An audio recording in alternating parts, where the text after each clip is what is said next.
What's going on, guys? This is Skyblitzer, and today I'm going to bring you the 4 best money making methods that I use, ranging from 350,000 to 650,000 gold per hour. These money methods are actually fairly simple to do, and in this guide I'm also going to give you tips and tricks about how to maximize your profits and pros and cons of the different methods and the requirements that you need for each of the methods. These are all good money-making methods, but I'm going to start with the ones that I least prefer and work up to the ones that I most prefer. Okay, so I'm going to start with aviancies. Aviancies in the new wilderness cave are great money, especially if you bring the right gear. The only problem with aviancies is that you can basically get gang raped by groups or teams that come into the wilderness just to kill you for your bars.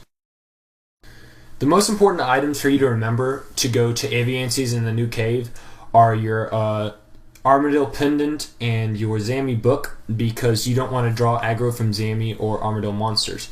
Then you can go with your classic range setup, cheap to where if you die by some PKers you don't lose much.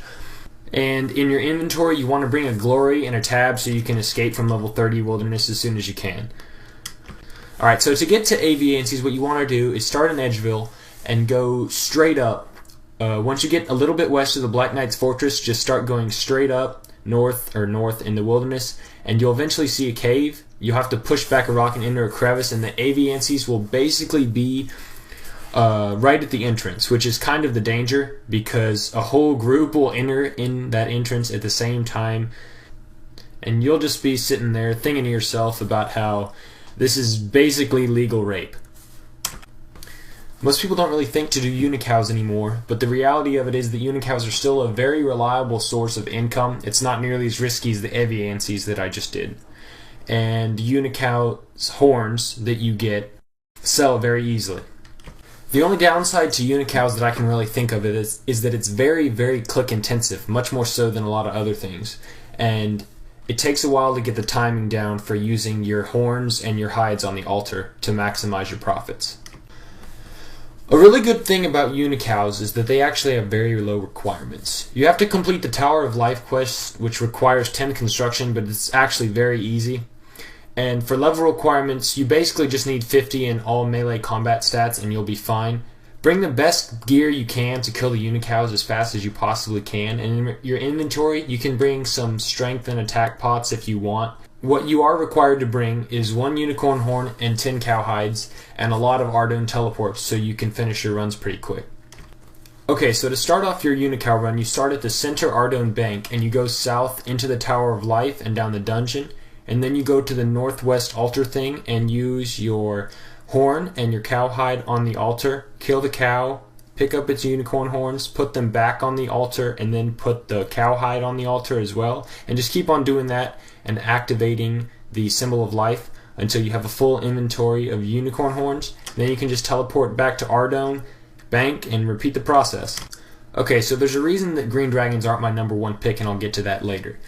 But the very good thing about green dragons is that it can get you basically loads of cash. Green dragons are level 79, so they're not very hard to kill. And each kill yields 3,000 gold in dragon hides and dragon bones. The travel time is very short, but the problem that I mentioned earlier, why green dragons aren't my #1 pick, bots. Bots are what really kills green dragons. That's the major difficulty. Bots not only take your kills and therefore bones and hides that could be yours, but they also lower the price of those bones and hides, basically just wreaking havoc on everything. Another minor problem with green dragons is that you can get PK'd, and I haven't really gotten PK'd very much, so I don't see this as a major concern. And quite honestly, unless you're TB'd, it's fairly easy to teleport out of green dragons, but this might be a big concern to some people. Like unicows, you don't really need much for green dragons. All you need for your gear is some basic attack and strength potions, an energy potion, and enough food. You can experiment with the amount, it kind of depends on your level. And for gear, you want to take the best gear possible, probably dragon hide, and your best weapon, but make it so where you don't really risk much if you die. The best level requirements for green dragons would probably be 60 in all melee stats, and that would get you about the minimum of 250 to 300 gold an hour, and if you have higher stats, like 90 in all stats, you'll probably hit around the 550 to 600,000 gold range for green dragons. Getting to green dragons is also very simple. What you want to do is start at edge and go northwest at about a 45-degree angle, basically, until you reach the green dragons in about level 13 wilderness, and just basically go to it. And once you're done, use your glory that you brought to teleport back to Edgeville and do the whole run over again. Alright, so we're done with the green dragons, and that brings me to my final and my personal favorite method for making money on old school RuneScape, which is crafting nature runes. With nature runes, you're basically guaranteed at level 44 350 to 500,000 gold per hour, and with double nature runes, you're going to get 1 mil an hour. I personally make about 400,000 gold per hour with nature runes because I don't have the largest pouch yet, so I can't hold as many essence and I don't craft as many, but it's still great money. The good thing about nature runes is it's guaranteed consistent cash. You're always going to make the same amount of nature runes. There's no variation or reliance on a good or lucky drop or anything like that. The runes you craft, nature runes, they're in super high demand. You can sell them instantly to anyone.